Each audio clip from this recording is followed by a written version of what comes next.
All right, welcome back to the Victory Degree podcast. Today we have a very special guest. He is an aerospace engineer, but also a professional football player, Josh Dobbs. Welcome to the podcast. Appreciate you, my man. Glad to be on. Glad to talk about life and my story and everything. Should be fun. Appreciate you. So, Josh, there is a story that your mother told so you guys would be traveling a lot when you were younger, and you had an affinity for planes and just for aerospace in general when you were younger. And one of the stories that she told was that you would memorize all the different types of planes and be able to spot them out when you guys were at an airport. So I'm curious, as kind of a start off question here, do you have like a favorite plane or a favorite aerospace vehicle? Man, so I love the Concorde jet, the first supersonic commercial aircraft. Obviously, it's not flying anymore, but I think it's probably one of the most elegant planes to watch take off and land and fly. And then probably like in the current planes, like I love like the 787. And I think like Airbus makes a similar one, the 350. I think they're very smooth planes. I flew on my first 787 about a week ago, and the experience was top notch. So yeah, I'm definitely an aviation geek. But I enjoy it. Like it's always been a passion of mine. Ultimately, I want to learn how to fly and everything. So obviously, you got to be knowledgeable about the industry, if you want to get into it. Yeah, absolutely. I want to take us back to your childhood and growing up in Alpharetta, Georgia. So your mother was an executive at UPS. Your father, I believe, was a senior vice president at Wells Fargo. So very successful in their own careers. And then you came along and your mother had a very specific goal for you, which was to expose you to as many things as possible, because in her mind, that would lead you down the right path and you'd be able to choose what you're eventually interested in. So I'm curious, for those who might not know your backstory, growing up, your childhood, what was that all like? Yeah, it was fun. It was action packed to say the least. So I was born in Birmingham, grew up in Alpharetta, and I grew up as an only child. And my dad has a brother. My mom's the only child. My dad's brother they're several years apart, so he kind of lived the only child life too. So they kind of knew like the best way for me to figure out what I liked, but also for me to get out the house was to be involved in as many activities as possible. And I think it was very healthy. So like growing up, I was involved we went to like the local middle school or local elementary school, and you looked at whatever after school activities they had. I was probably involved in every single one of them. It was nuts to an extent, but for instance, like I was involved in like chess club, chorus, band, all the sports, community service, organizations, like whatever they had, like I was signed up and involved for. And what I learned through those experiences is like what I enjoyed doing and also like what I didn't enjoy doing. I think like, and now like as I've evolved obviously into an adult, those experiences have propelled me into like, hey, like this is what I really like to do. This is what I know I'm not good at. This is what I'm gonna stay away from. But also like this is where my passions are, or this is what my passions are. This is what I'm interested in. And like, okay, like now let's carve out a unique path to achieve my goals and dreams. So I was blessed for the exposure I had as a child, and the wisdom from my parents, who, as you said, were both very successful in their own right, and the wisdom that they gave to me to be involved, be invested in everything. And then from there, you'll be able to figure out, hey, what you like to do, and then go from there. I'm curious, what were some of those things that you didn't like growing up? So I enjoy singing. I'm not good at it at all. I found out quickly. So I was in the chorus in the 4th and 5th grade, and there's only 2 boys. Excuse me. There's only 2 boys and probably about 30 girls in it. And so we had a chorus teacher. She was really good, but she made the 2 boys. She made us do a duet. I think it was like an Elvis song and everything. So obviously, when you're both up there, like you can kind of harmonize and figure it out. He was a really good singer. I wasn't a great singer, but I didn't know it at this point. I thought I was a good singer. And so one day we had rehearsal before school. And one day he didn't make rehearsal. So I had to do the duet as a solo that day. And I went up there and sang my heart out. And it was probably the worst solo you have ever possibly imagined. I learned quickly like public singing may not be for me. So that was one thing that I love to do it, but I'm like, I'm probably not skilled at it. But like, and just like going through school, right? Like you figure out what subjects you enjoy and you still may be good at them, or what subjects you don't gravitate toward. And I think like that's where I figured out like, hey, I like aviation. I'm really good at math and science. Okay, what does a career path look like? Like my parents, um, they wanted me to be a lawyer originally. And so, but as I progress and figuring out like, hey, I love math and science, I love aviation, what career path kind of involves both of those passions, I've found aerospace engineering. And once my mind was set on that, then throughout middle school and high school, everything I was doing in class was gearing me for that career path. So staying on the topic of experiencing different things, I believe at the age of 7, you went to the Kennedy Space Center. Do you remember any memories from that experience?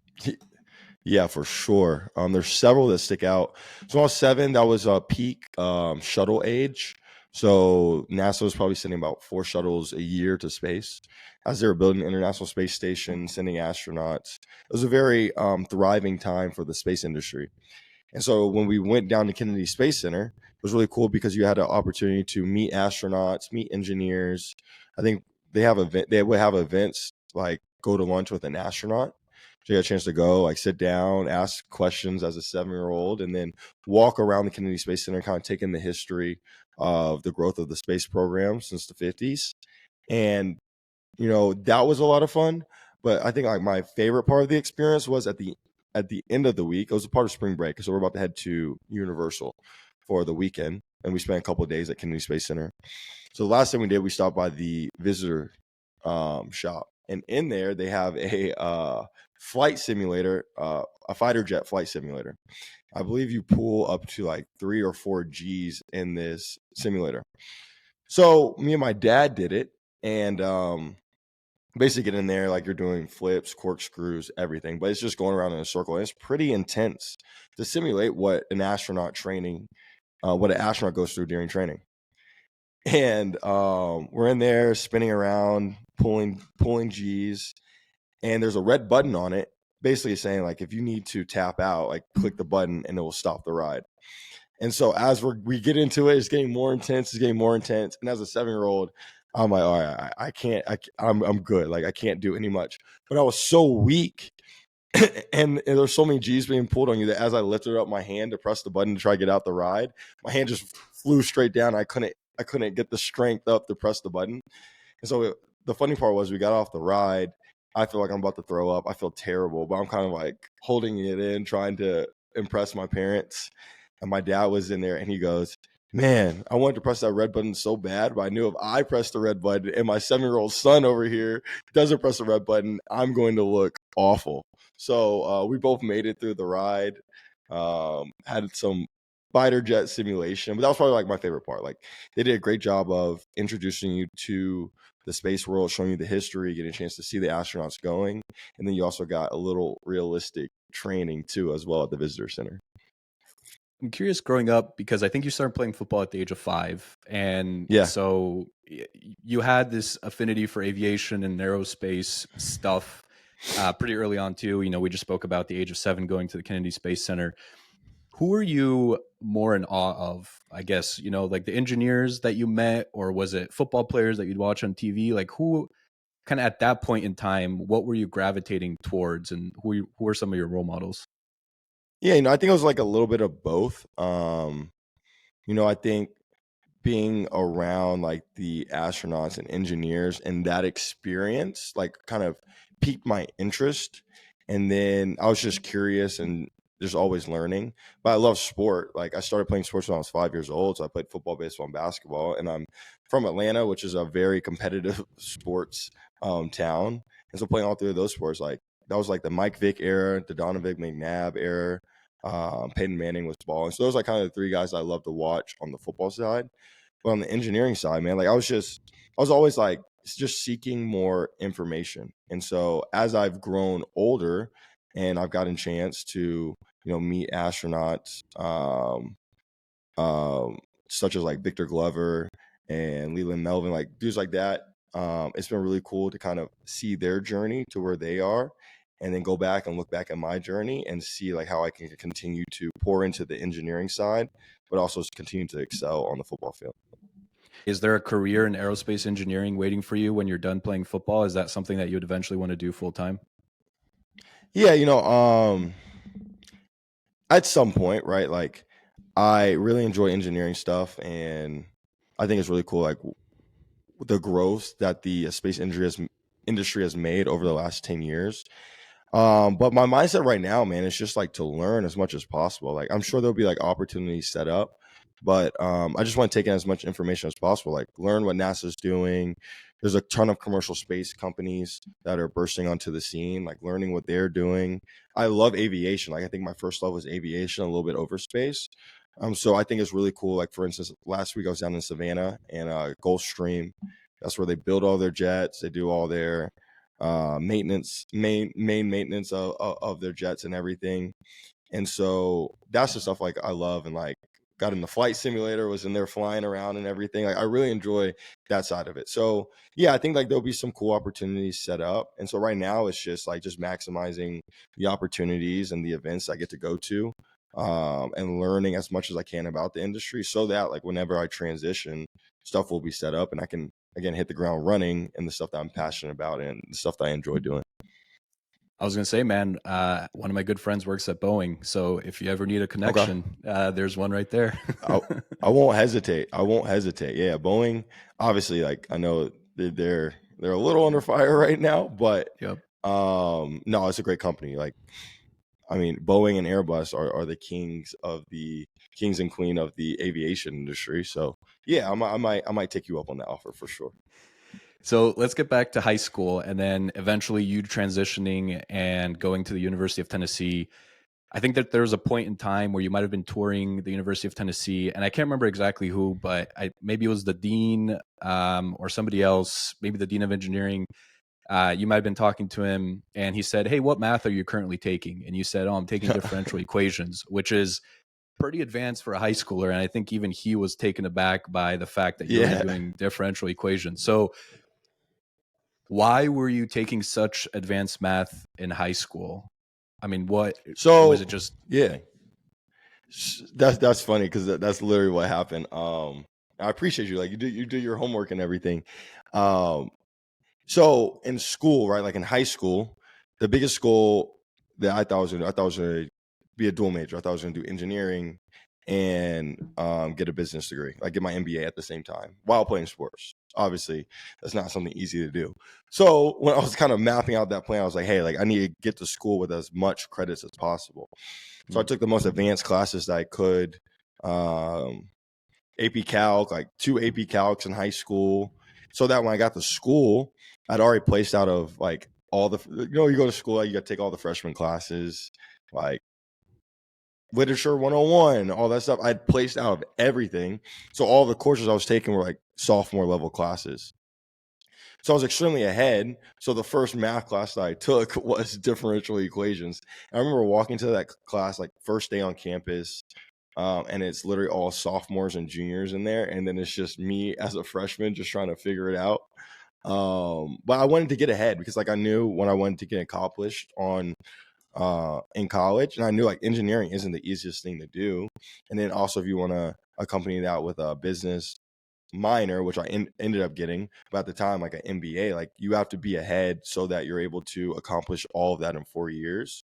So yeah, that's why I ended up taking differential equations as a freshman in school. So hold on. So you were an aerospace engineering major. You had a business minor, and then you were also playing football. Yes. Are you like a superhuman? No, man. I'm not like I know it I know it's a great story, right? Like and it's not easy to do. So I'm not here saying like that was just super easy for me. Because it wasn't. Like it was difficult. And this is what I tell people. Like a lot of people are like, hey, like how did you do that? You're a quarterback, you started as a freshman in college in the SEC, and you're taking aerospace engineering and you got a minor in business. You did all of it 4 years. Like most people take it in 5-6 years. Like, how did you do it? Like, one, I had a plan when I showed up to campus, like as I explained. So I showed up wanting to be ahead so that I could accomplish everything I wanted in the time needed. And also, like, I recognized my goals and like made sacrifices and put in the extra effort to accomplish those things. And that's not saying like I didn't enjoy college and the fun parts of college, of going out with my friends and hanging out with my teammates and enjoying the town of Knoxville. I did all that too. But like I just knew what I wanted to get accomplished. And I tell like a lot of people this, like if you have like high goals, like high dreams, any goals, any dreams, right? Anything's going to be difficult to attain, no matter what you're doing, whether you want to be NFL quarterback, or you want to be an astronaut, or you want to be a business exec, or whether you want to be the best Uber driver. Like, you have to put in the time, you have to put in the sacrifices in order to be good at what you're doing, in order to achieve those goals and dreams. And you have to recognize when it's time to be serious and put on the hard hat and go to work and make those sacrifices and keep the library open late at night and make sure you're also getting your workouts in and doing extra stuff on the weekend to get prepared for the week. And then you also have to realize the time, okay, like I'm ahead. Now I can enjoy life, enjoy times with my friends, and have a little social time. Um, so all that to be said, like, no, I'm not superhuman. But like I do recognize like the work that it takes to attain a goal, and I recognize the power in having a plan and a purpose and waking up each day like working toward those goals and dreams. And so that's how I was able to accomplish all of that on the college campus. And moving on to like now, like what I do, like that's, I still take that same mindset and that same thought process and what I pour into the football world and my obviously job as a professional athlete, and then also all the other stuff that I do off the field as well. Let me read you a quote from Brian Russell, who I believe was UT's academic advisor. And this is him Yeah. talking about you. He said, "It was like you were dealing with a CEO of a multi-billion-dollar company. And I mean that seriously. The young man was one of the most special human beings I've ever had the opportunity to work with." That quote, at least to me when I read it, that just screams maturity on your end. And being, and just hearing you talk about it now, how seriously you handled everything, as soon as you step, foot on campus, how you organized your day, how you managed your time. It's a level of maturity that a lot of 18, 19, 20-year-old, hell, even 30-year-old, individuals don't have. So I'm curious where that maturity comes from and kind of how it's followed you to present day. Yeah, so B Russ is my guy. So it was my academic advisor my first couple of years at Tennessee, and it was like a puzzle putting together my schedule just because of figuring out when to do my classes. And how the engineering world works, as you know, is you got to take certain classes at a certain point in order then in the spring to take the next classes. So you're like moving little pieces around in order to make sure you can stay on time to finish your career, your degree path. But where that like mindset organization came from, like as I said, like, I grew up as an only child. I was involved in a lot of things. And then also I think my mom, she's she's in a wheelchair and she's handicapped. Uh, but she's like the strongest human being ever. Like, she's absolutely amazing. All that to be said, like, so I was put in environments where, like in the summer, I would have to go and pump my mom's gas as an 8-year-old, or hey, like here's a grocery list, like here's 20 things I need you to go get, and I'm a 6-year-old walking through Walmart and getting groceries. And I think like through those experiences, even though obviously they're not obviously a big deal, but I just learned like the maturity it takes in order to accomplish task.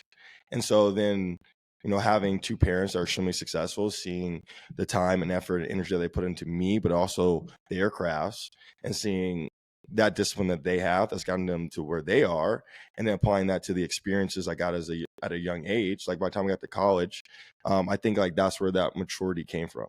And that's not saying I was perfect at all in college or anything. But yeah, I think like that's where it came from. And so I knew, again, when I stepped on campus, I knew what I wanted to get accomplished. I knew it wasn't going to be easy. So I knew I had to put in the effort and the discipline to do that. So I remember sitting in B. Russ' office. I think it's like the end of middle of my sophomore year. We just finished sophomore season. And it said, you have 112 hours till you graduate. And I'm looking at the classes, and it's the gauntlet, like thermodynamics, propulsion, aerodynamics, astronautics, compressible flow, like everything.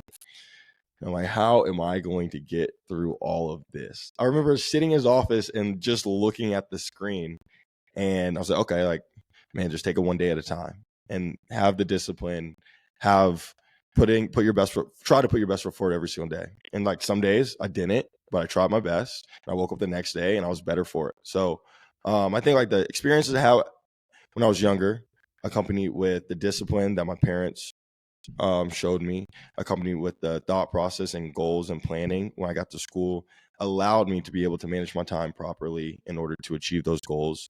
And again, I keep that same thought process right now. I have like 4 or 5 different buckets I'm working on off the field, as well as being really good at football. So I keep that same discipline as well throughout my weeks in the off season, and staying productive and working toward things I want to accomplish in this life. So let's stick on time management just for a little bit more, because I, as you mentioned a little bit, so I did aerospace engineering, graduated from San Diego State, and knowing from Yeah. my own experience, aerospace engineering is not one of those majors that you can just put off or that you can cram until Sunday night. It's very demanding. There's a lot of work. It's very difficult.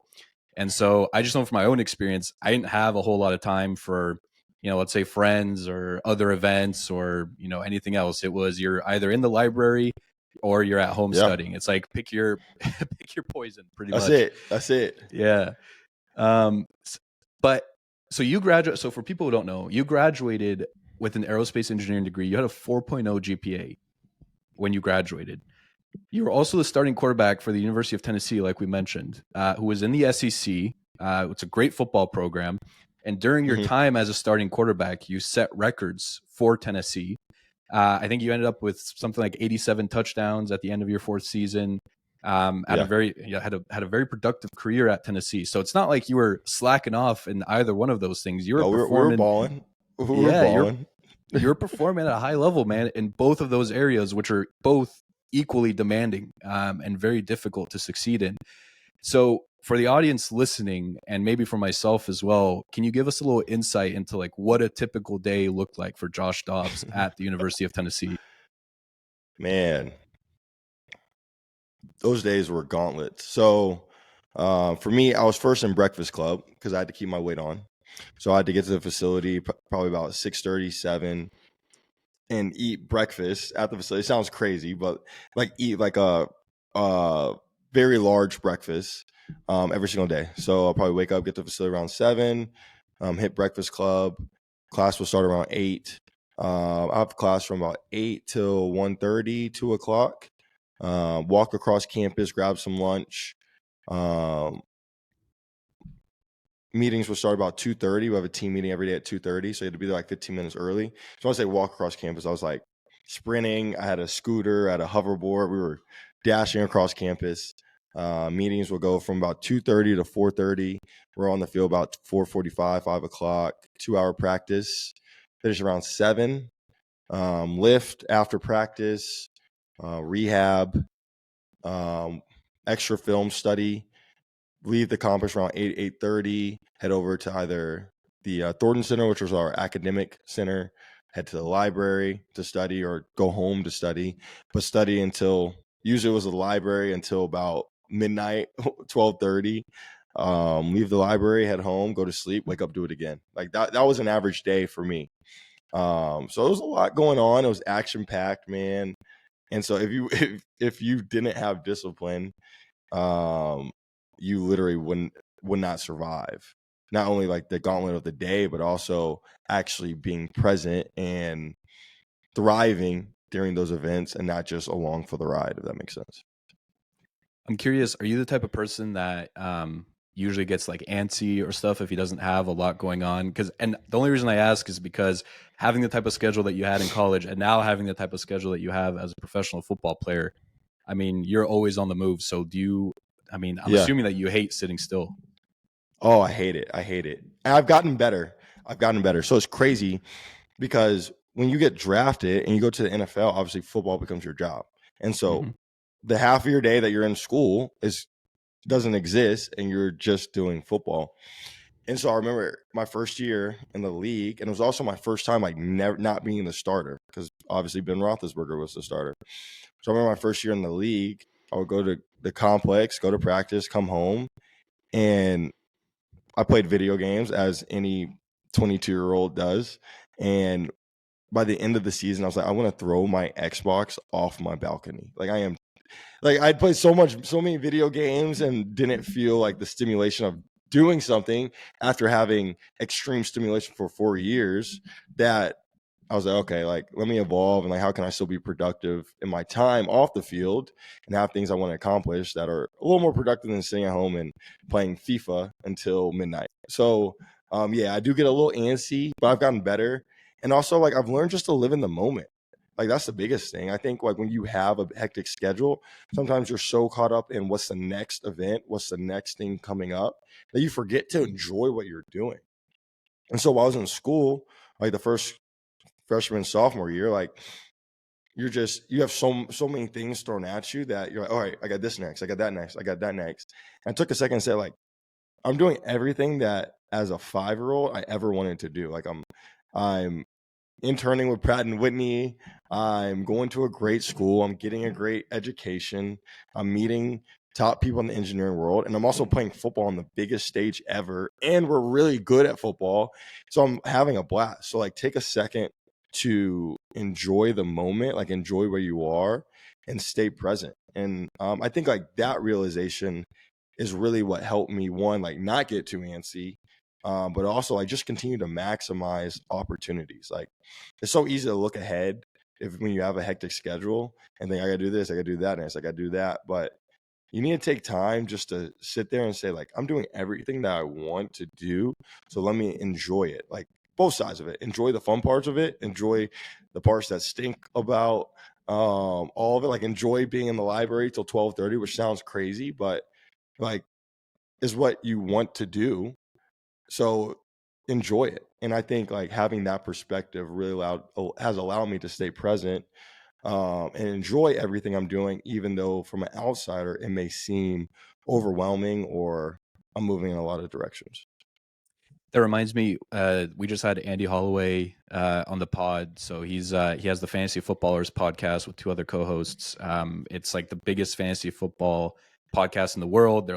They're consistently ranked in the top, sports podcasts.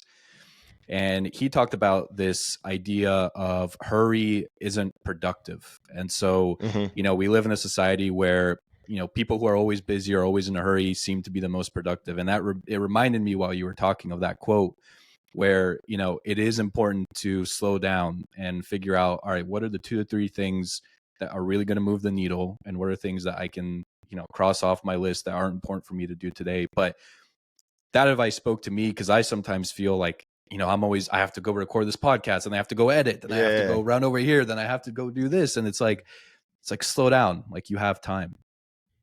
bro, I agree. Like, we're just in a world where everyone sees the end result of stuff, and that's what people want. And so we kind of just get accustomed to wanting that end result to happen right now. Like, you go to school and you want to be an engineer, but the process of becoming an engineer is what makes it enjoyable.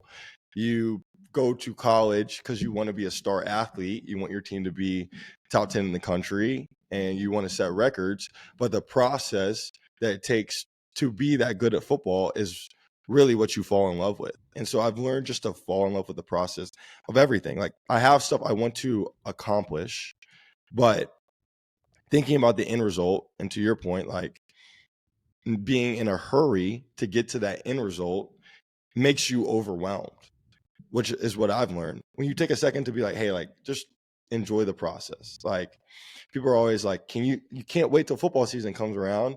And it's like, yeah, I can't wait till football season comes around, but I love what I'm doing right now on April 6th. Like, it's Saturday, we're hanging out, and I got my plan on Monday. But I'm living in this moment, because by living in this moment, when the football season comes around or you're out on the field, like, you're enjoying that even more because you're just staying in the moment.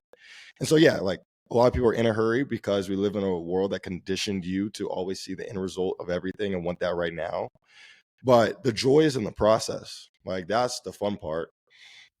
Both sides of it. The fun part is going out there on the field and playing well. And the fun part is also preparing, watching extra film, doing extra workouts, getting in workouts on the weekend, on the road in the middle of April to prepare you for the season. Like that's where the joy is in that process. And then the results come from that joy that you're putting into the process of preparation and everything in life. That's what I've learned. Well, isn't it also funny how, when I think back to my engineering journey, the best moments of that entire journey was the time that I was in the library with my friends and we were there until 3 a.m. and we were drinking monsters, to finish a Yeah. project that we had to submit last minute. And I don't know, just as you talk about it, the memories come flooding in and you really start to realize, like you just mentioned, a lot of it's funny, like looking back on it, those are your favorite moments. But when you were in that moment, you're like, this sucks, man. Like, I don't want to do Yeah, this this ever sucks. again. But Yeah. now you think back and you're like, dude, that was the best time. Like when I was just hanging out with my friends and we were all, going towards the same goal to finish this project and get it submitted and get a good grade. And that's some of the best memories I have from my engineering journey. Bro, agree. Like when I look back, the top three memories I think about was, and they're all hilarious, and you'll resonate being an engineer. The first was, your first engineering class on campus. You have a freshman project where we had to like build a mini go-kart out of PVC pipes, wooden sticks, and rubber bands and a mousetrap, and to go down, have a ball in it, shoot, and hit a target.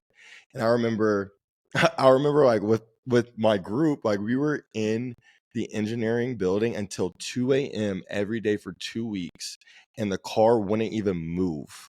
And like we're like looking at other people's cars, like figuring out what they're doing. We're going to like PetSmart, trying to figure like we're exhausting all options just to figure out how to accomplish this goal. And we ended up winning like the competition. Like, but it's like a cram session for the last day. We figured out actually how to do it. We accomplished the goal. Car went down, hit the target. We won, and we got 100 on the project. But it was those extra hours that we spent putting into it that allowed us to accomplish that goal. I remember senior year, we had a project, and as any college person does, you procrastinate. The teacher says, hey, like this is a semester long project. It's going to be due November 17th. Start on it now in August. You'll be prepared. Like, you have to design your ideal single engine plane for our airplane performance class. Me, being the smart individual I am, started the project the night before it was due, as 17 other people in my class did as well. And I remember us sitting in the library from 2 p.m. till 6 a.m. to finish that project. And like, no, was it ideal? Should we have started it months before? 100%. But but the best memory, as you're saying, was sitting in the library and, first like laughing at each other. And then 2 a.m. comes around and everyone's cramming to finish this project that's due at 7 a.m. Then we had senior design project, and we had to build an airplane to go fly in a AIAA competition in Tucson, Arizona.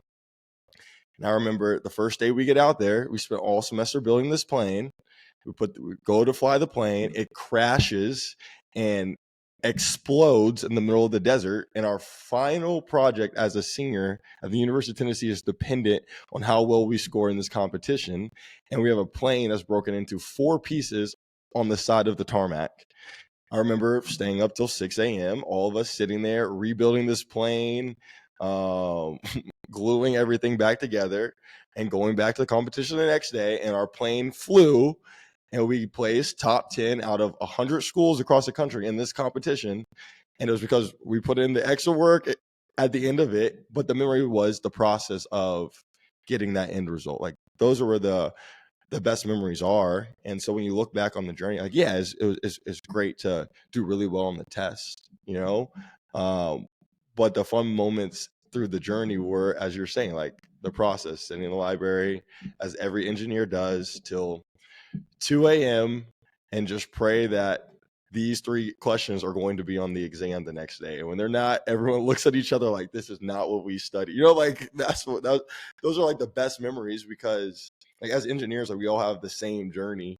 So it's always hilarious. Like, obviously you being an aerospace engineer, so you can relate to the story and everything. But when you look back on it, like those were some of my favorite memories of school, and that's taken away. And you also got to think, like, I had some crazy memories on the field as well. But when I look back, like from the college side of it, like those were some of my favorite things that occurred along my journey. I'll tell you what, man, we're laughing about it now, but I was certainly not laughing when I was sitting in my aerodynamics class and me and my friends have stayed up all night studying. And to your point, you're hoping and praying that those 3 questions show up on the test, and you get that piece of paper and you look at it and you read the first question. And I just remember looking over to Oh, my friends and just shaking my head and being like, we done goofed. like, Like, yeah, bro. I remember you have tests, exactly what you're saying. And what people don't know, like engineering, the first 2 years of engineering is all weed out. Like you have a lot of homework, it's a lot of work. You have homework due every day. You have paper homework due 3 times a week, online homework due 2 times a week. 5 days a week, you're meeting with your TAs, you're in class, you're doing busy work because they want to weed out the people that can't problem solve as engineers. And so once you pass that, then engineering turns into you have 2 tests. You have 2 tests and a final. Each test has 3 questions on it, and it's 3 questions. They're labeled A through F, and each question you get takes 3 sheets of paper to do, and it's like this much print, open paper, stapled together. Here you go, and you sit in a room for 2 hours, and all you do the whole time is you start on the first question, you do like half of it. Then you turn to the next question, you start it, and you're like, I'm gonna come back to this one. You turn to the last one, you're like, I didn't think this was gonna be on the test. And you go back to the first one, you complete it, and you just slowly work through it. And by the end, you're like, all right, I hope this is right. You turn it in and you wait 2 more months and you do it again. Like that's engineering. And it's enjoyable, but yeah, it's like it's when you get that sheet of paper and you see that first question and you were expecting something else, there's no more hopeless feeling than that. yeah. And you're hoping for a curve too. By the end of the class, Yeah, for sure. you're like, I might have gone to 60%, grade on this test, but who knows? Maybe with the curve, it ends up being like an 85. And listen, I'll tell you what, man, those engineering curves were something different. Like they're not your Something average different. curve. Yeah, they were No, huge. not at all. I think we had a teacher one time. He said, "You guys did really well on the first test. Class average was a 70. So I'm gonna give you all a little curve, but on the next test, this was so I was in fluids and we had a teacher, Dr. Line, great teacher, like entertaining, fun class. But again, like you had 2 tests and a final. That was it. It was pretty strict too. So I remember the first test. He's like, class average was a 70. Y'all did really well, and like outside looking in, like 70 is not good for a class average. Right. I remember I scored like a 85. I got an 85 before the curve. So he curved it 10 points to make the class average an 80. So I was feeling really good. The second test, he said, I'm making the second test really hard because the class average was too good on the first test.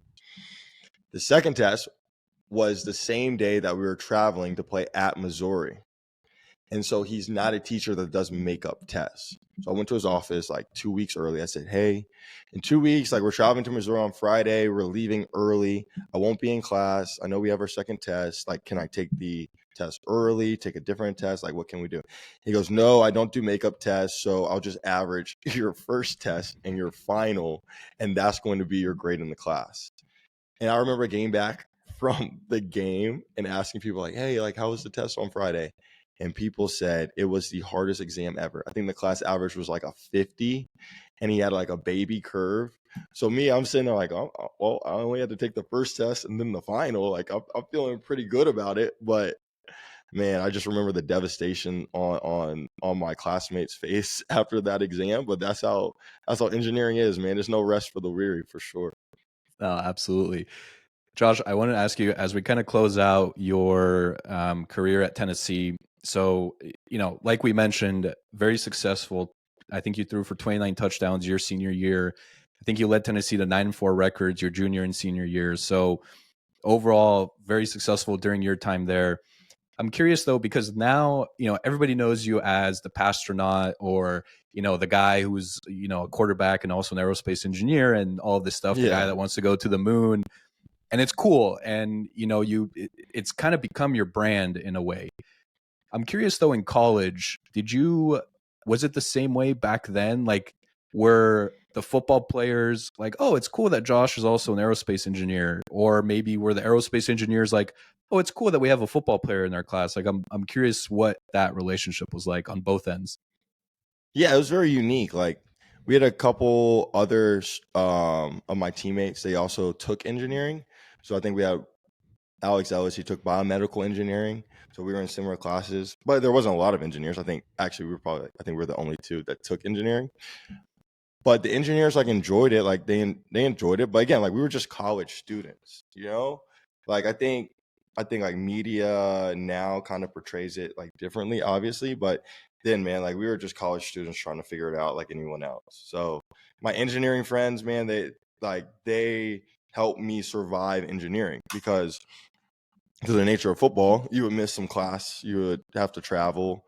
And so like I remember in the summer, my engineering fam would send me notes, send me notes from the teacher or help me out with the upcoming test, like just stuff like that to as we were all progressing through engineering. And the football guys, like they liked it because obviously it was a great story, but they took it and ran with it, from like nicknames to having fun with it. And I remember I would go study for finals with like my roommates and some guys on the team. And I think one of my roommates, he was like studying for a history of art exam that's like multiple choice. And I'm doing like a compressible flow diagram on the whiteboard next to him. And it was like he has a video like comparing the two things that we were studying for our finals the next day. So yeah, like everyone had fun with it. But like at the time, we were just college kids trying to figure it out, just trying to be the best students we could be. And then in the football world, try to be the best athletes we could be. And um, ideally, graduate and then figure it out from there. So let's dive into the football world, specifically when you got drafted by the Pittsburgh Steelers in the 4th round. You came into a situation, a quarterback room that was led by Big Ben, arguably one of the best quarterbacks of all time. Anybody who follows football knows who Big Ben is. What was some of your first thoughts when you got drafted by the Steelers? And then maybe this ties into kind of this whole discussion, but there's a lot to be said about quarterbacks, especially rookie quarterbacks, going into good situations. So like we saw it last year with like CJ Stroud versus Bryce Young, right? Like CJ goes to a Texans team that had weapons, that had a rookie wide receiver in Tank Dell, who really came on, who had a great first-year head coach, my man D'Amico Ryans. I love that guy. And then you had Bryce Young go to a situation in Carolina where, not that many weapons, kind of an older, wide receiving core. Coaching staff maybe wasn't the best, but certainly a difference in situations between Houston and Carolina. So I'm curious kind of your thought process when you first came into the league and going to the Steelers and realizing that you're going to be learning from Big Ben, and then kind of just how important it is for a quarterback to go into the right situation, especially those first years. Yeah. So, my experience in Pittsburgh was very unique when you have a quarterback like Big Ben, and the amount of control and command that he has of the offense when he's been playing the same system for 15 years is different from when you have a quarterback that you draft and you need him to play day one. Like I think like the time and attention that you get as a young guy is completely different in those circumstances. So like with Big Ben, it was a lot of on the job learning, honestly. Like there wasn't a ton of structure in our offense because Big Ben he didn't play with a ton of structure. Like he loved making audibles. He was in complete control of the system. Shoot, he was calling plays on the field a lot. And for a young quarterback, it was unique because I came from a very structured system in college, and then to go into that, it was, as I said, a lot of on the job learning. And like what I learned from it is like, okay, when I first got there, it was, oh, Big Ben's doing this, like I need to do that because he's doing it. But then what I learned, like the right mindset to have was, okay, me and Ben Roethlisberger play football completely different. But we do a lot of things similar, and we obviously play quarterback. So there's a lot of things I can take from his game and can apply to my game. And there's some stuff from his game that doesn't apply to my game, and that's okay. But what can I learn from him in how he commands the offense, how he controls the offense, how he always is looking for simple completions, advantageous looks, and how he tries to exploit defenses. And that was like the coolest thing that I learned from that experience was, all right, this guy's been playing for 15 years. He has every tool in his tool belt. How can I slowly build my tool belt so that whenever I get my opportunity, I can have that same field vision and control of an offense and continue to grow from there. So yeah, like I had to teach myself a lot of stuff in Pittsburgh, but I also learned a ton from a guy like Big Ben, and like a ton of stuff that I used last year, just from like in-game checks to a lot of stuff in just preparation leading up in the week. He was really good with his cadence. I learned a lot of really good things from him on that. Like there's a ton of stuff I took from his game, and I enjoyed that experience. And but I do think it was very unique and different from a guy that would have been in a Bryce Young situation or a CJ Stroud situation. So yeah, I enjoyed my time in Pittsburgh, but learning from Big Ben was really cool. Like that man is so good at football and a natural thrower. But the most impressive part was when I say like the amount of control he had of an offense, like anytime call a play, boom, he's always hunting like one look to call a certain play all game. Second guess he calls it, and it's like touchdown.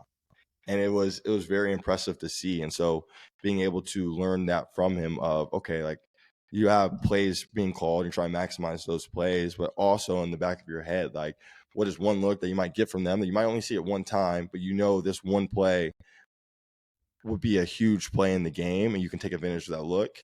How can you always have your eyes peeled to be able to boom, maximize that look, get in the right play, and take advantage of a hole in the defense? Can you help me understand? Because as a fan and, as a fan who listens to sports media, we all like to argue about, well, is Brock Purdy a superstar? Is he a game manager? Is he a blah, blah, blah? We like to throw these labels on quarterbacks. From your experience, you talk about Big Ben and how great he was at playing that position. From I guess the perspective of a quarterback like yourself, like what separates, let's say a top 5 guy in the league from, let's say, number 15 through 20? Yeah. So one is opportunity, right? Like you gotta first get the opportunity to go out on the field and play consistently in order to get reps. 2 is taking advantage of the opportunity, being prepared for that. And then like 3, it's consistency. And that's what's impressive about Brock. Like he makes wild plays and everyone sees it. But it's like everyone's like, oh, like he doesn't do like what Pat Mahomes does. Well, I mean, Pat Mahomes has been playing for the Chiefs for 7 years now, So his progression as an NFL quarterback is different than Brock Purdy's, and they're on different teams, different schemes, at different stages of their career. But when you watch his game, like he plays consistent football. And I think like that's the difference between like the top level guys and not the top level guys. And the guys aspiring to get to that top level is one, like time on task. Like the best guys obviously have played a lot of football. But 2, like the really good guys are so consistent. Like when it's they do the boring stuff over and over. They throw an easy stick route. They throw the flat route every time when it's open. They're accurate. They give a guy catchable ball so he can get upfield and take advantage of yards after catch. And then when the defense comes up or they get an advantageous look to throw a go ball, to throw an in cut, like they hit them and they make those plays, but those plays occur because they were doing the boring stuff at a consistent level.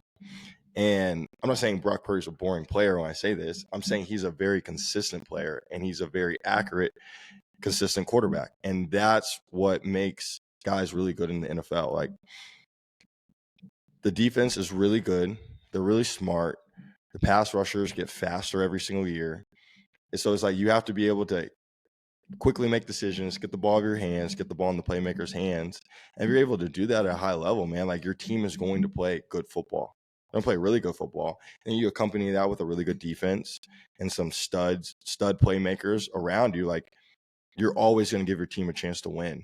And then from there, like you have to go out and make that play in those final minutes to win the game, which he has done and which the top guys do at a consistent level.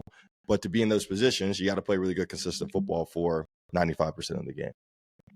You talk about opportunity as being one factor that separates the best from, let's say, the average. You were on 7 different teams by the age of 28, and I'm sure that is not the NFL career that you had envisioned for yourself. So I'm curious how you managed that and what were some of the things going on in your mind and how you came out of that and had a really amazing 2023 year. Yeah, like I positioned myself to be on those teams because I was seeking an opportunity to play, quite frankly. Like I was in Pittsburgh for 2.5 years, never got an opportunity to play. Got traded to Jacksonville, never had an opportunity to play. Went back to Pittsburgh, never had an opportunity to play. And that's not like, I think like people like look at that and they're like, oh, like you didn't like you're not like good at football per se. But no, it's not that. Like there's only 32 jobs in the world as starting NFL quarterback.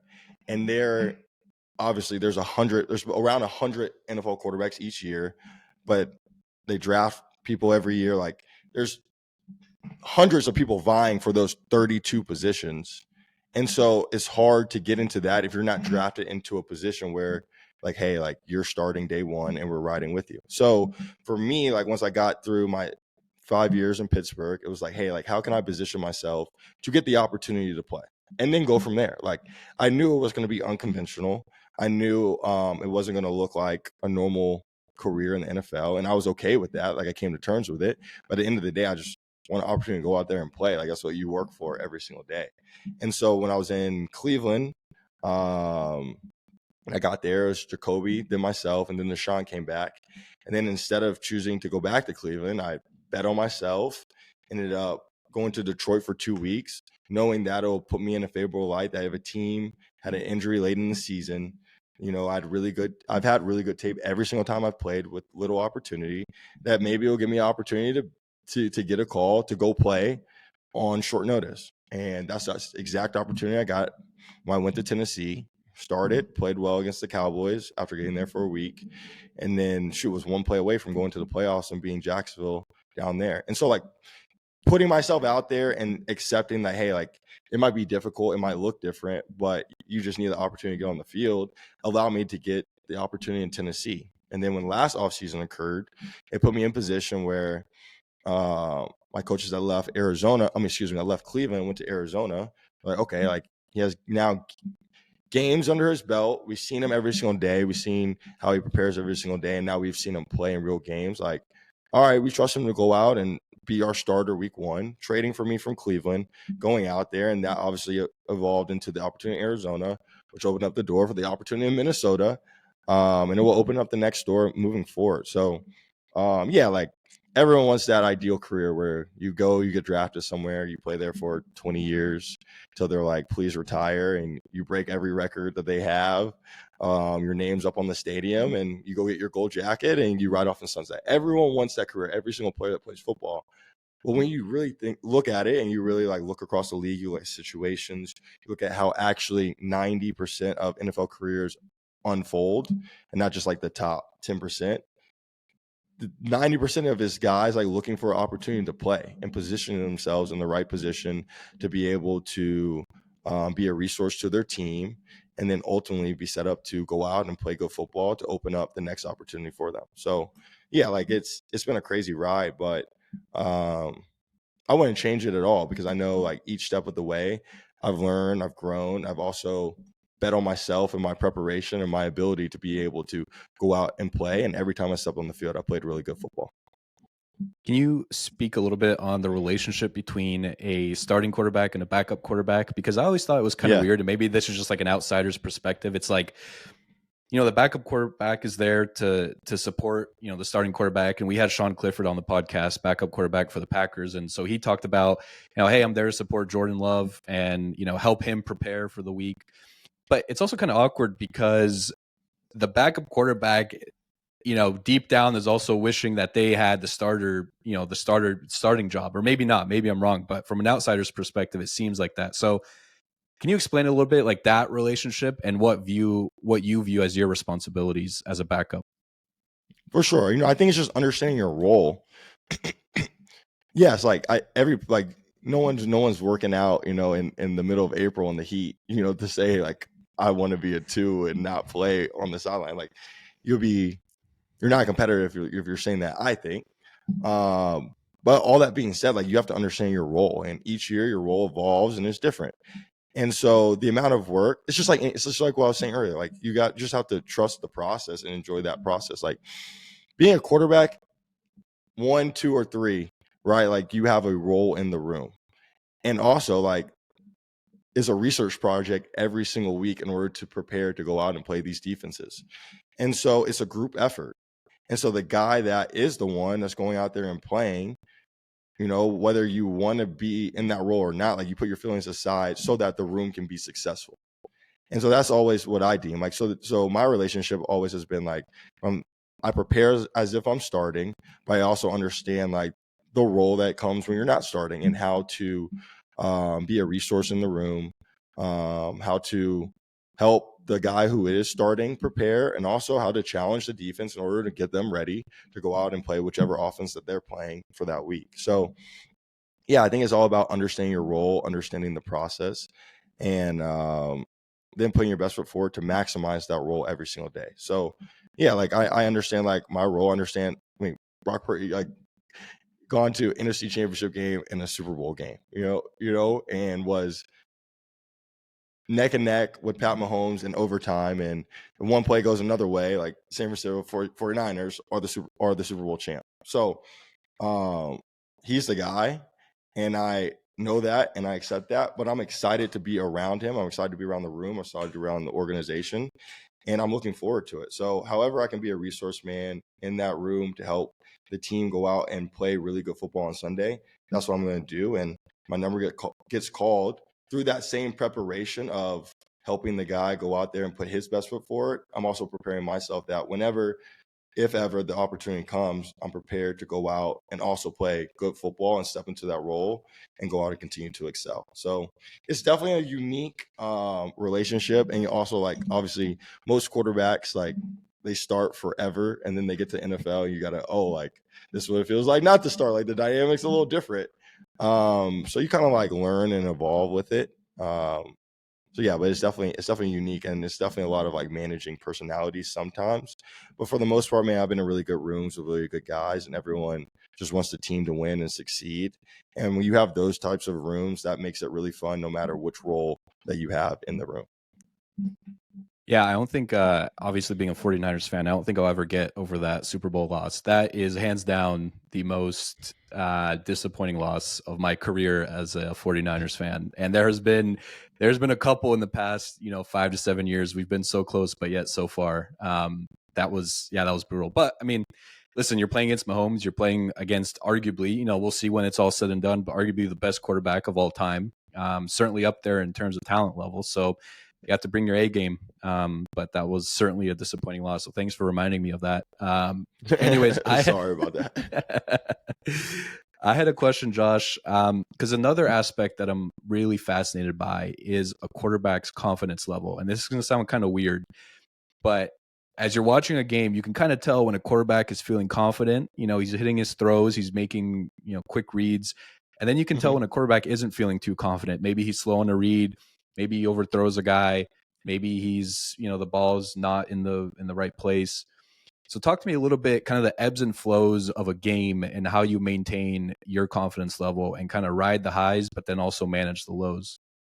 Yeah, I think you learn that each play is completely independent of the last play, no matter what happened.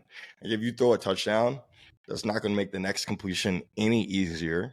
And if you throw an interception, it's not going to make the next completion any harder.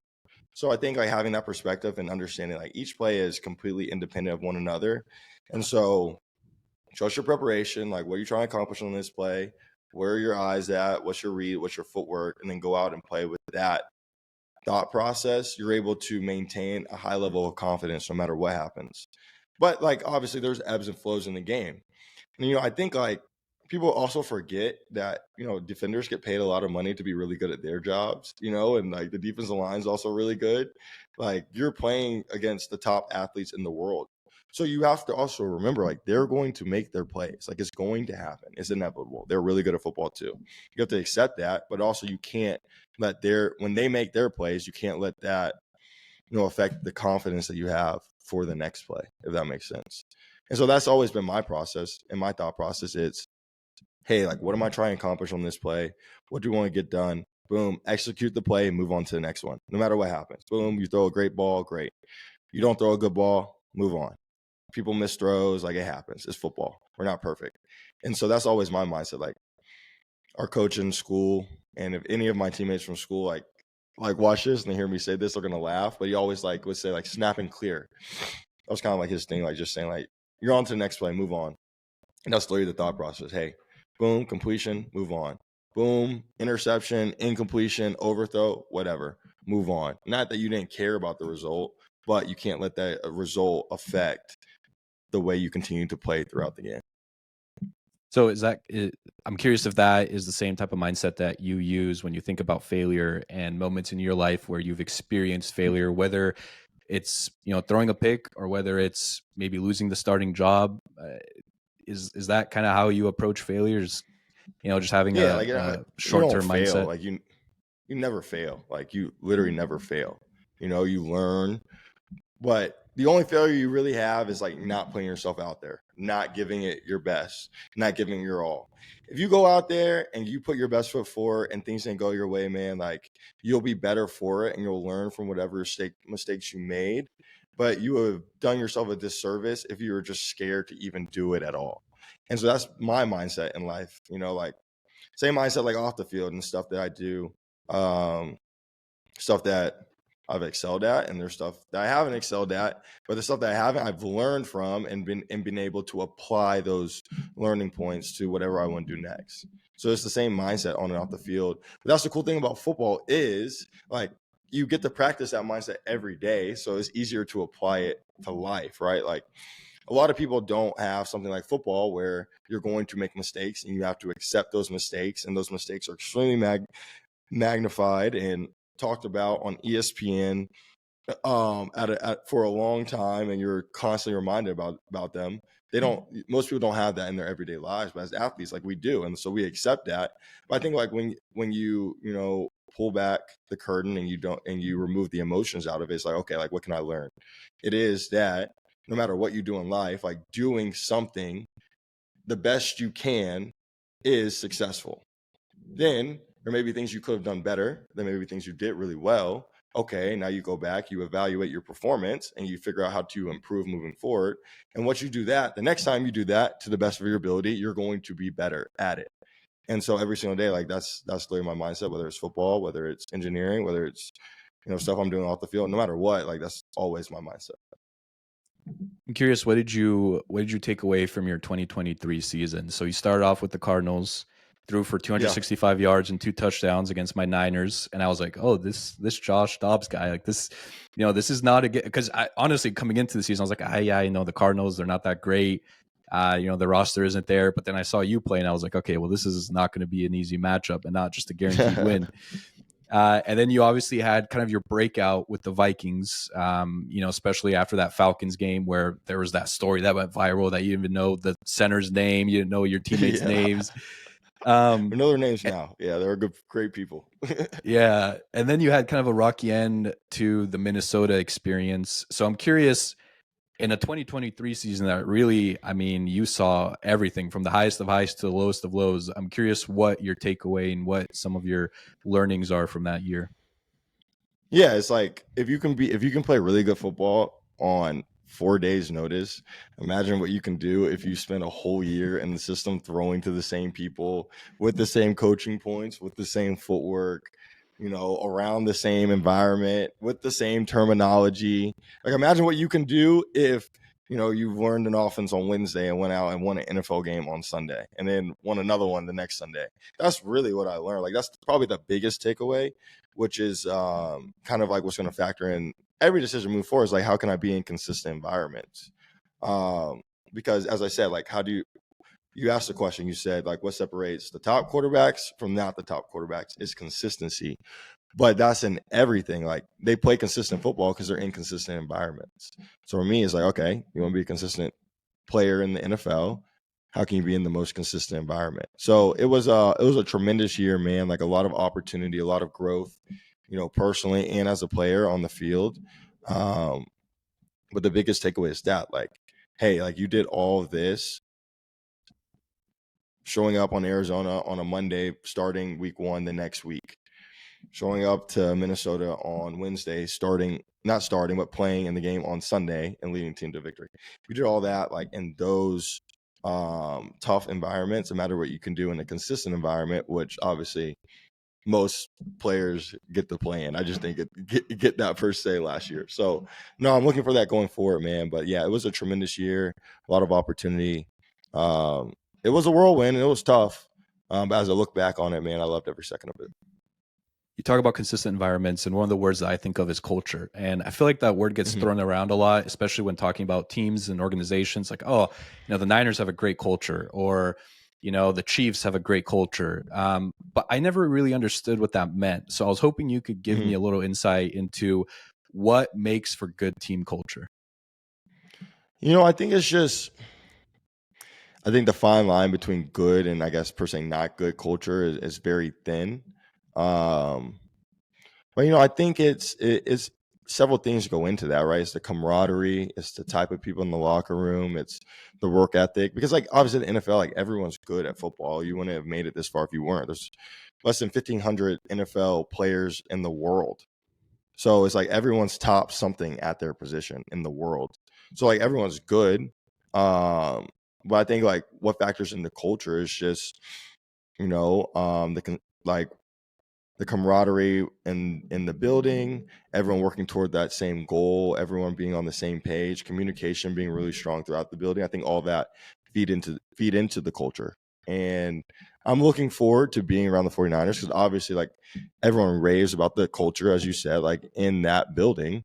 But I think it's come from obviously like Coach Shanahan's been there for several years now, right? There's been a consistent front office there, right? There's been consistency on the coaching staff, which has allowed a lot of players to, go from being rookies, trying to figure out how to be stars in the NFL, to then thriving into their second contract with the same team.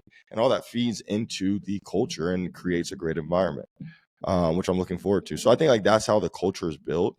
But it's always a process. Like you see, it's cool seeing like stories like the Texans, right? Last year that signed a ton of free agents last year, drafted a new quarterback, brand new coach, and they're able to build a culture quickly. And obviously, winning helps that, of course.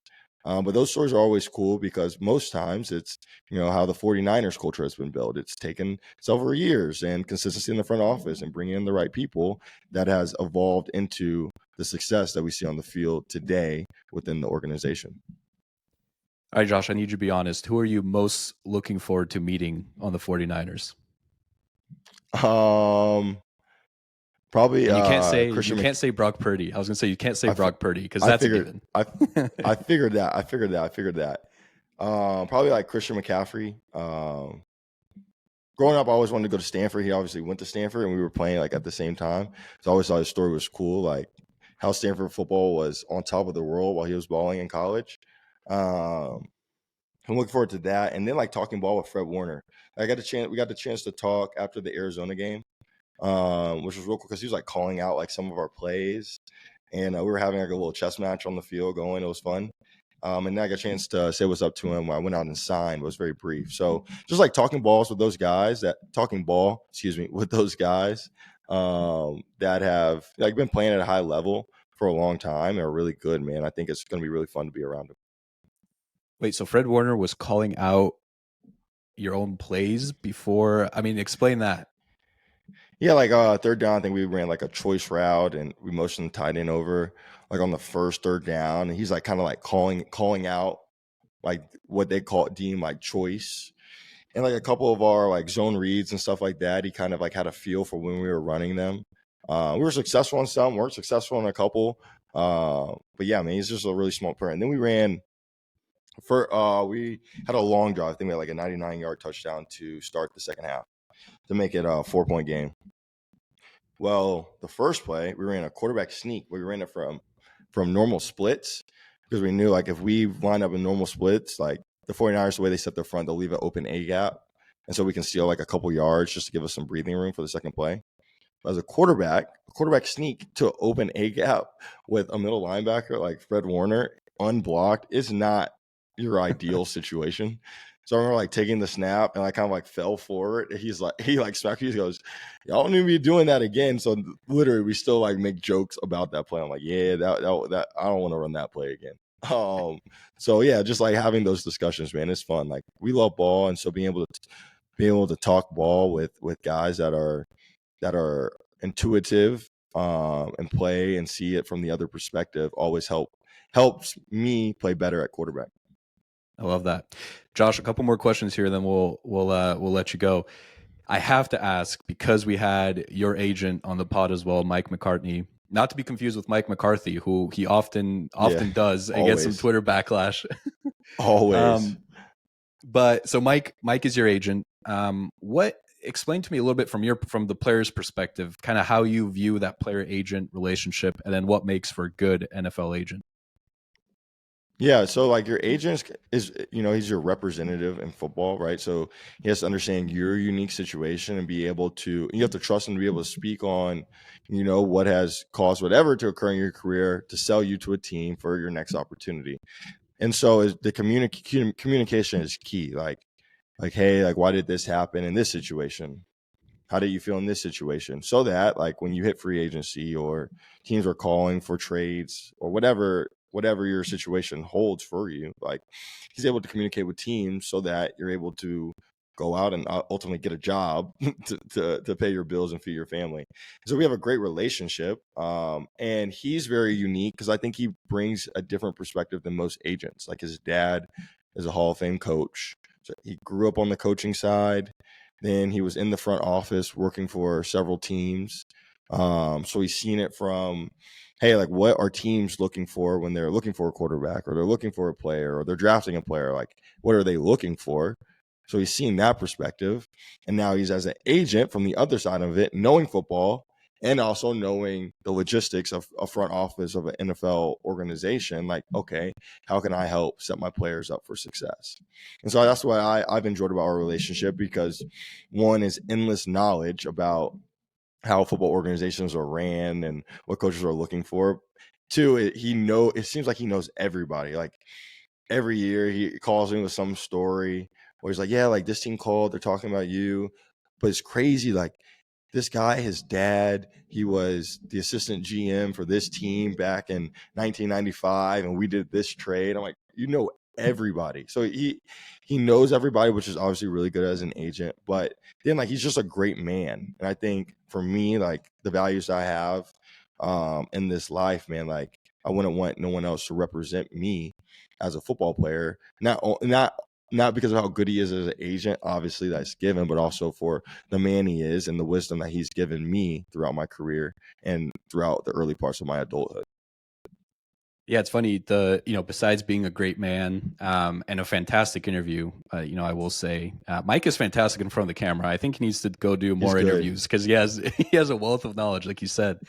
But one of my takeaways was he loves his tiers, man. Like I would ask him, it's like I remember asking him, like how important are locations for players? So like in terms of, you have your big markets like a Dallas or a San Francisco or an LA, and then maybe you have your smaller ones like a Jacksonville or, like a Tennessee.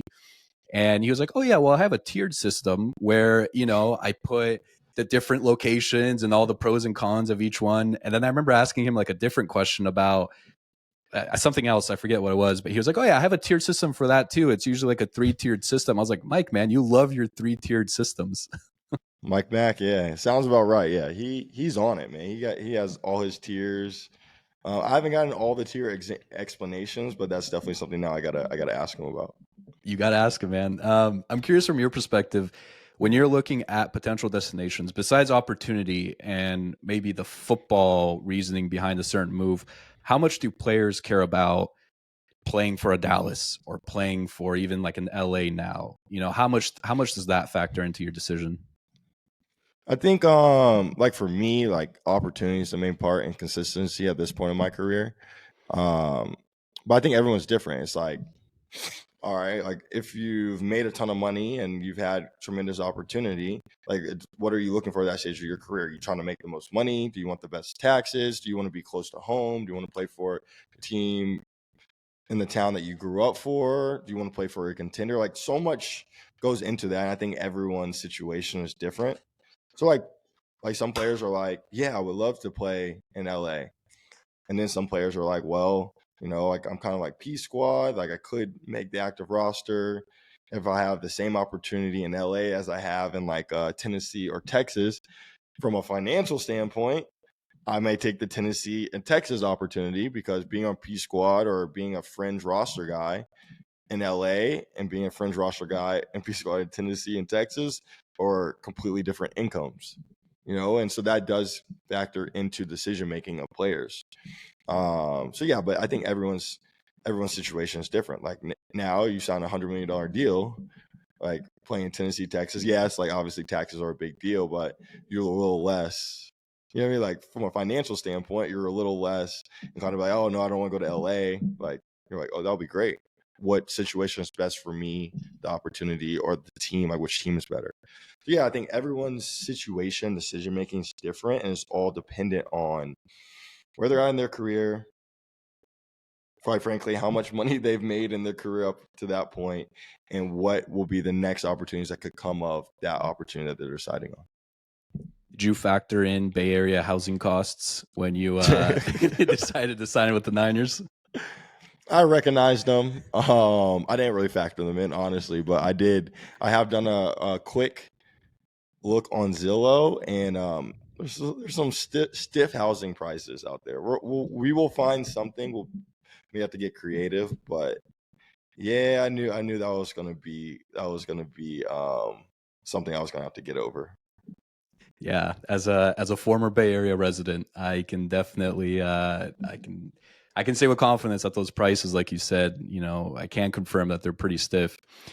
Josh, I don't know if this is going to be like a series on this podcast. I've kind of done it with a couple of other guests, and I've gotten good feedback on it. So I guess I'll just continue doing it. Cool. I don't have a name for it. Maybe I'll call it like Inside the Helmet or something. I don't know. But basically, we had Greg Coleman on the podcast, who was the first African American punter in the NFL. And then we had Raymond Harris, who was a running back for the Chicago Bears. And I asked them, what do most people not realize about punters, or what do most people not realize about running backs, or basically take us like inside the helmet of that position. And it was cool because like Greg would say, well, a big part of my job is focusing on the center and focusing on the snap, seeing how the ball is rotating, seeing how the how the snap is put down, or the lace is facing in or out. And so that was interesting because now every time I watch a football game, I'm like looking at the center. I'm like, all right, what does that snap look like? So I'm curious, from your perspective, what do most people not realize about quarterbacks, or take us, I guess, inside the helmet of an NFL quarterback? Yeah. So obviously, like if you literally go inside the helmet, like we have the microphones where the coaches can talk to us. And obviously, like KOC got a big story about it just from the Minnesota experience this past season. So they can talk to you down to 15 seconds. So when you see teams like doing tempo or going slow, the communication going on in the helmet can vary. So like say for instance, during a 2-minute drill, a team, they get up there and they go fast. Now they're on the line of scrimmage, and the coach, whether he's upstairs on the sideline, he can sit there and talk to the quarterback. So he can be like, hey, like they're in this coverage, they're doing this is what I'm seeing. But then when 15 seconds hits, it goes out. So like a lot of teams with younger quarterbacks, like they'll go like no huddle up tempo because it allows the coach more time to figure out what the defense is in.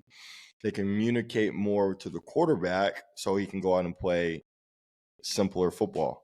But then on the other side, like older quarterbacks, a lot of times they're calling plays. So it's like different. You're going no huddle, and the communication is there's nothing going on in the helmet. Like with Ben, sometimes the communication might just be left hash, 2nd and 7. And you're going no huddle, and then Ben's doing cadence, trying to figure out what they're in, and he's just like calling the game on the field. So some of that stuff was really cool, but you can see like the communication in the helmet like varies significantly between a younger quarterback and an older quarterback, and the ways like that coaches use tempo and get creative so that they're able to figure out what the defense is in and put their whoever it is in the best light can vary, obviously based on the quarterback and obviously based on the situation. So it's very unique and it's cool. Like I think like college now may start putting the headsets in the helmets, but like that's the biggest jump from college to the NFL. College, everyone just looks at the sideline, and the only communication is usually like the protection or the run play to the line, and then you clap, you move on. NFL, completely different. you hear the play, you have to say the long play, communicate it to the guys, and then go out and execute the play. So yeah, like it's unique. It's definitely a learning curve with the communication that it takes to be an NFL quarterback. But I think it's pretty cool, like hearing them talk to you in the head in your headphone in your helmet, and then you're able to boom go out and play from there. How much does crowd noise affect that communication or your performance as a quarterback? It doesn't perfect your performance, but it does impact the communication. So you see the guys like sometimes do this, and my girlfriend always says like when you do that, you look like you're like a 5-year-old kid throwing a temper tantrum. I'm like, I can't hear what the coach is saying, but it affects them. It affects like the communication just because if it's a long play, like you're listening to the play, and if it's loud, like you're trying to hear every single detail to say it to the guys. And then if you miss one thing, then you got to look to the sideline, tell them to repeat it. But then if the crowd, if it's 18, 17, 16, and it's cutting out, then you lose the opportunity to say the play. But for the most part, like most quarterbacks, for the longer plays, once he gets halfway through it, like we know the play because we've practiced it obviously like 4 times throughout the week. We've walked through it, so we know exactly what play. So we can finish the sentence if you're really on your P's and Q's during the game. But crowd noise does affect the communication. But once the ball snapped, like you honestly don't even hear the crowd. What's been some of the toughest stadiums that you've played in? As a fan, I think of Seattle, but I'm curious from your perspective. Yeah, Seattle was loud, but we played them at 1 when I was in Arizona. It was kind of like dreary, rainy, which I know it rains there a lot, but it wasn't like crazy loud, if that makes sense. But it was a nice stadium. Like I'm not talking smack to any Seahawks fans that see this. I'm just giving my perspective. The loudest ones I've heard, like Kansas City rocks. Like playoff game, Kansas City, that stadium rocks. Pittsburgh's a great environment. I haven't played it from an opposing side, but from a home side, that's a loud stadium. I played away versus Minnesota, then obviously this year in Minnesota. That's probably like one of my favorite places. That place rocks. Like the indoor, the skull chant, everything that place gets going. And then the faithful, like it's rocking in San Fran. Like we played, I think we were 1:00. And they started quick. Like y'all started quick. I think 2 touchdowns on the first 2 drives. So for us, like then we're back on the field, that place got rocking. So those are probably like some of my, I guess, like top 4 or 5 places that I've enjoyed playing. Well, Josh, this has been a fantastic conversation, and I've enjoyed our time. Everything from aerospace engineering to the loudest football stadiums in the NFL. It's been an amazing convo. Yeah. But before I let you go, we do have to end it on a little bit of a tradition that we do here on the Victory Degree podcast. So every guest that I have, I ask them for a piece of life advice that they'd like to leave for the next guest. But the trick is that you don't know who the next guest is going to be.